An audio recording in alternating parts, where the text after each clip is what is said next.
Well, I wasn't playing this time. Second try. I got two meats because last time I only had one. I got the sauce, but I poured water in it to kind of split it so it could be more. Boiling the water. I got this pan isn't deeper. It's less deep than, well shit, this one's covered, but it's not as deep as that. Because I'm not trying to make as much. So, I'm trying to do 3 layers.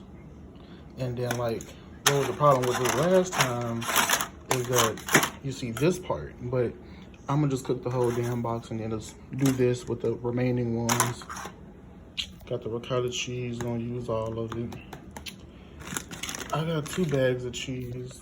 Here's the other one. Cause like I said, I'm not trying to make a big one, but my mom has more cheese. Someone's gonna see how this turns out. Okay, so the meats I have mild ground Italian sausage, and I got ground turkey.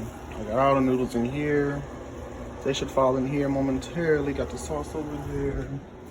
The cheese I have is mozzarella and the Fiesta blend.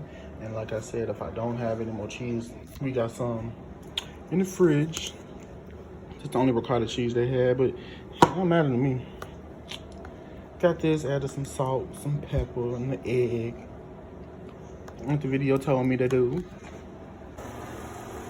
Just letting that cook some more. Gotta stir this some more. So you're not supposed to let the noodles cook all the way, but at least let them drop into the water.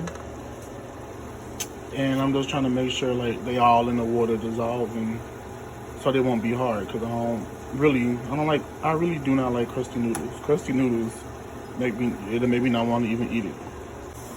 Okay, so I got 1 layer down.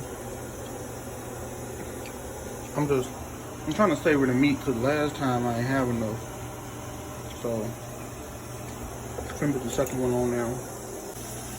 I still gotta put one more layer on top. Second time making the lasagna. And I made sure I had enough ingredients because who got time?